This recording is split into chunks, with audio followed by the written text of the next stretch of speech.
ADR, this is King Black. Do you hate your job? Sometimes you just gotta fake it till you make it. And that's a little piece of advice that I learned once at a customer service job. Believe that? Customer service. Dealing with the public, man. People yelling at you, mad at you. They don't even know you, but they're already mad at you and expect you to give them the world. Give them back a full refund, cash, money on the table, regardless of whatever the policy is or whatever they did to their product or whatever the case is. Claiming they didn't know or claiming that, this is the first time they've seen blah blah blah blah blah X, Y, and Z. But yet you are the bad one and you are expected to take it. Anyways, fake it till you make it. So you might not be in a job that you love, but you need it to pay the bills. And you know that at a higher position, you will enjoy that industry more, or you won't have to deal with the same type of situations you are currently dealing with now. So sometimes, man, you have to put on a mask when you walk in through that front door to work. You gotta put on that mask. You gotta put on that fake smile. You gotta talk to people in a pleasant tone of voice regardless of how they are treating you. Even when you don't feel like smiling, man, you have to smile. Because I remember, especially talking on the phone, during training, they said when you're on the phone, it's hard to sound angry while you're smiling. So they would tell you to talk while smiling. So that way it comes out more pleasant, more engaging. Helps you build that rapport that much faster. Typically when somebody calls or somebody shows up at a customer service department, they don't want to be met with indifference. They want to be treated like, for however long that interaction is with that person, that they are the most important thing in that moment. That you are there to quote unquote serve them. So regardless of the outcome, whether or not you'll be able to give them the result that they want, you have to treat them, the client, the customer, your coworker, with respect and professionalism. This goes for McDonald's, this goes for corporate jobs, this goes for office jobs, this goes for call centers, this goes for almost any job you can think of. Where you're not necessarily the one in power and bonuses and promotions depend on your performance. So you might get the rudest person in the world that day to come in and just start calling you names, yelling at you, saying you're a dumbass. You just have to be like, I'm sorry you feel that way. I'm going to do everything I can to make it better, or I'm going to do everything I can to assist you. Tell them this is a situation, these are the results. They are out of your hands, but you'll be willing to help them in the future or answer any questions they may have. Because jobs that you're dealing with the public or you're dealing with the customer face to face or on the phone, it's not easy. That old adage, the customer is always right? People believe that. So no matter if they are in the wrong, and no matter if you have to tell them no refund, it's the way that you say it that counts. There have been many times where I've had to deliver that news to somebody, and just because of my delivery of that news and having been pleasant and respectful throughout the whole interaction, I have gotten compliments made to the supervisors about me, have gotten bonuses. It feels good that after you have an interaction with somebody, even if it wasn't the result that they wanted, that they call back or they come back in later. Maybe you weren't there, or it was your day off, and you hear back from a supervisor, hey, this person called in or stopped in, and they remembered you. You know, they wanted to give you a compliment.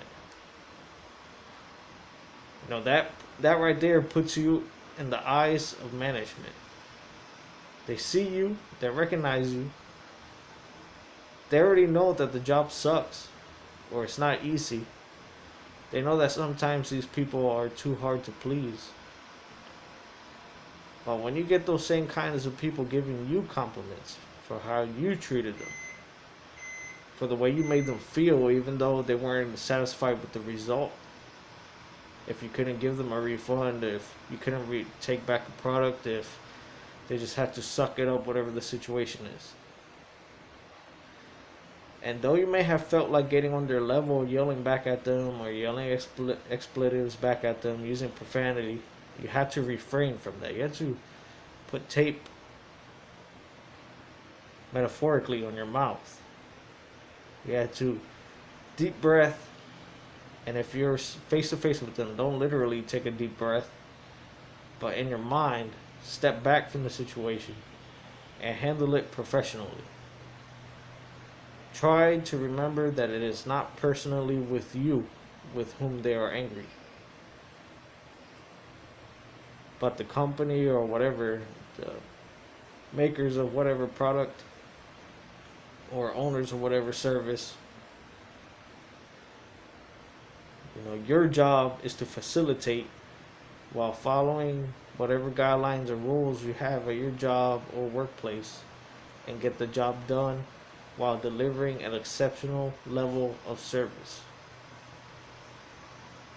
And if you can maintain that sort of mentality, you're going to start climbing higher and higher and higher. You know, you'll be surprised at how fast you can move up. I remember one time I had a job that went from level 1 to level 3, depending on performance, depending on, you know, the whole experience of it all. And some people took years to go from one to the other, to the third level, which was the highest before you reach supervisor. And in my particular case, it took 6 months. And I was consistently one of the best ones there. It's because of the mentality, man. You had to disconnect the personal from the professional. You know, I have received many awards, many bonuses, many lunch lists, and so on and so on. Perks of the job. Because I personally enjoy speaking to people on that kind of a level. I know how to put it on. I know how to put that mask on. Regardless of whether I know that person's wrong, or whether or not I know they're just crying and moaning for no reason.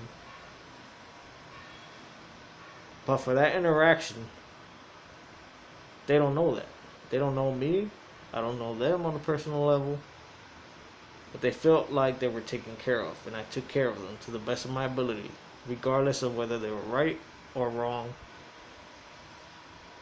Regardless if I knew whatever I was doing was for the best of the company and maybe not necessarily for the client or the customer. But I was following the rules and guidelines, doing what my job description told me to do, going above and beyond customer service wise. But that's what it takes. No matter what job it is, man, people like to feel important. So if you listen to what they got to say, and you show an interest, even if you know that interest is fake, but you show an interest in it, and it feels genuine, and it looks genuine from the outside, and it looks genuine to the customer, that's what counts. And if you show a little bit of memory, if you end up seeing that person again, hey, I remember you, like, you know, I'm sorry I couldn't help you with that situation, how can I help you today? You know, sometimes people like to feel remembered. And they'll remember you, and they'll treat you better the second or third time they have to interact with you. They won't necessarily jump from a 1 to a 13 on the anger scale that fast. They'll be more willing to be flexible with whatever you say.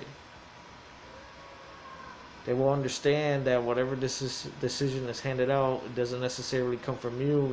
It's a mandate from the company. Or even if it's mandate from the company, like let's say you're allowed to give somebody a refund for, let's say somebody was being charged for a year, and they claimed that for that whole year they didn't know they were being charged. They just saw it now, so they want the whole 12 months of refunds back into their account. And you know that you are only allowed to give 1 month. You can start the conversation and say, hey, I'm not allowed to give any refunds out. It's the policy of the company. And the person can either choose to accept it or become irate or keep pushing for it. So then, depending on the tone of voice, depending on how the conversation is going, you might go, all right, you have been fair with me so far, listening to what I had to say, explaining what the charge was for. Give me a minute or two. Let me see if I can work something out. Put them on hold, put them on mute for like a minute. Just sit there, sitting on your looking at your watch. Then you come back and say, sir, madam, blah, blah, blah, Sir Smith. I talked to my supervisor about the situation. I let him know, that you told me that you didn't know you were being charged for this product or service for 12 months. And I told him, I really fought for you. And they told me that I should know that we don't give refunds. But I explained to them the situation. I explained to them that, this seems like an honest mistake. And although they weren't willing to give back the full 12 months back, because according to them, the terms and conditions clearly state, whatever the case is, of that particular product or company. But what they did authorize me to do is to give you the last month back. And I know that's not what you wanted. But I went over to my supervisor, kind of put my butt on the line for you, because you have been fair with me. And they told me I could only give you 1 month back. That this is an exception to the rule, that no refunds are to be given out. Now, I understand that's not what you wanted, but will that be okay if I refund that month back to you today? And you will see it in your account within the next couple days. And they will either say yes, or they will keep going on and on and on. But most of the time, by that point, they're already exhausted and they'll say yes. And sometimes this kind of conversation interaction would happen, even though I knew that I could give up to 3 or 4 or 5 or 6 months. Because at the same time, you have to remember, you have a job to do. Your job is to retain the customer or keep that relationship going, to not let them leave on a sour note. So then after saying that, they're beginning to refund back and say, I really enjoy speaking with you, sir or madam. If you have any more problems, my name is Johnny Appleseed, employee ID 1234. If you have any more problems, just, my name is already on the account. I already made a note of everything we talked about today and the actions that I took. If there's anything else, feel free to come back. And, we hope to continue a business relationship with you. Is there anything else I can help you with today? 9 times out of 10, they'll say no. Say, all right, sir, you have a good day. It's all about how you carry yourself. And there have been days where I have had to fight back the urge to yell back at somebody, but when it's your job, when that's what your job duties and description entails, dealing with customers, you have to remember that you and that particular interaction are a representation of that company to that customer or client. You are the figure of that company to that person. And whatever you say to them is going to either come back on the company in a positive way or a negative way. So my advice, if you do not like your job and you cannot find another one, is fake it till you make it. And you will see how much your day improves when you fake it. If you're having a bad day, fake it. You know, go blank in your mind and just smile and take care of people or whatever job it is you do. Handle that paperwork and you'll see what a drastic change that makes in your professional life. Anyways, that's it for now. ADR, King Black.